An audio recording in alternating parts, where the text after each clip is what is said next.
Assalamualaikum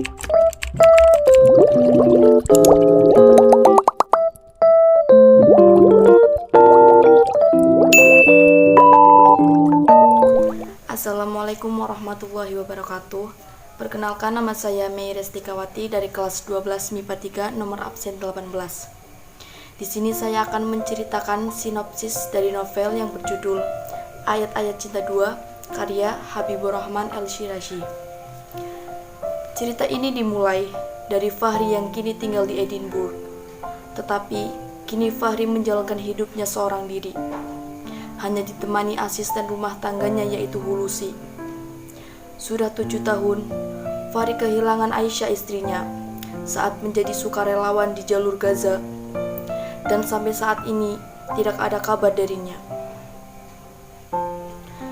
Terkadang Fahri menangis karena teringat kenangan-kenangannya bersama Aisyah. Dia terpaksa menerima kenyataan bahwa istrinya kini telah hilang. Dia seringkali merasa putus asa dan bersedih secara berlarut-larut. Tetapi dia mengalihkan suka dukanya dengan bekerja. Fahri seringkali dihadapkan dengan berbagai masalah. Ada seorang wanita bernama Keira. Ia seorang pemain biola dan Fahri menyukainya saat ia memainkan biolanya karena mengingatkannya kepada Aisyah. Namun, Keira sangat membenci Fahri karena ia menganggap Fahri dan umat Islam lainnya adalah teroris yang menyebabkan kematian ayahnya yang saat itu meninggal karena bom di London. Akibat kematian ayahnya, cita-cita Keira yang ingin menjadi pemain biola terkenal menemui banyak rintangan. Masalah tidak berhenti di situ saja. Jackson, adik Keira, juga mendukung sikap kakaknya yang membenci umat Islam. Ia memiliki cita-cita menjadi seorang pemain biola seperti Gary Lineker, namun terancam gagal karena kematian ayahnya. Oleh karena itu, Jackson mencuri barang milik Fahri yang ada di minimarket Ardina dan tertangkap basah oleh Fahri.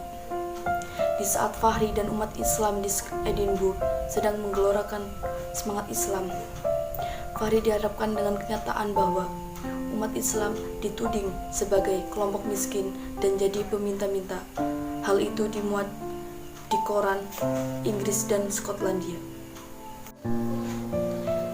Ia pun mencari pengemis miskin dengan wajah buruknya yang menjadi headline di sebuah media surat kabar. Pengemis itu bernama Sabina, yang membuat Fahri bekerja ekstra untuk menunjukkan wajah Islam yang toleran, damai, dan penyayang. Kemudian muncul Hulia, keponakan Aisyah, yang kini menjadi wanita cantik. Hulia mulai menunjukkan ketertarikannya kepada Fahri. Bahkan Hulia bersedia menggantikan posisi Aisyah. Tetapi Fahri masih ragu karena dalam hatinya masih mengharapkan Aisyah kembali dalam hidupnya. Di saat semuanya mendukung Fahri untuk melanjutkan hidupnya bersama Hulia, termasuk Sabina, wanita bercadar, seorang peminta-minta. Sabina yang telah dianggap saudara oleh Fahri ternyata tidak saja mampu untuk membantu Fahri mengurus rumahnya, tetapi ia juga mampu membuat Fahri melanjutkan hidupnya. Pada akhirnya, Fahri menikahi Hulia, keponakan Aisyah. Dalam pernikahannya itu, Hulia dikaruniai anak bernama Umar. Hulia meminta Sabina untuk menjadi ibu angkat Umar. Setelah beberapa tahun, Hulia mengandung anak kedua. Namun, sebelum anak kedua itu lahir, Hulia mengalami koma dan akhirnya meninggal. Hulia meninggal karena menyelamatkan Keira dari pelecehan seksual yang dilakukan seorang pria kekar. Dalam komanya itu, Hulia sempat ciuman dan mengatakan wasiat kepada Fahri agar wajahnya dipindah ke wajah Sabina, agar Umar terus bisa melihat wajahnya. Kemudian Sabina melakukan operasi. Di akhir cerita, terdapat kejutan yang tidak terduga. Sabina mengaku bahwa dirinya adalah Aisyah. Fahri terkejut mengapa istrinya menyamar seperti itu. Kemudian Aisyah menceritakan segalanya yang telah terjadi pada Fahri. Dan Fahri mengerti apa yang sebenarnya terjadi pada Aisyah. Dan kemudian mereka kembali hidup bersama. Sekian dari saya. Wassalamualaikum warahmatullahi wabarakatuh.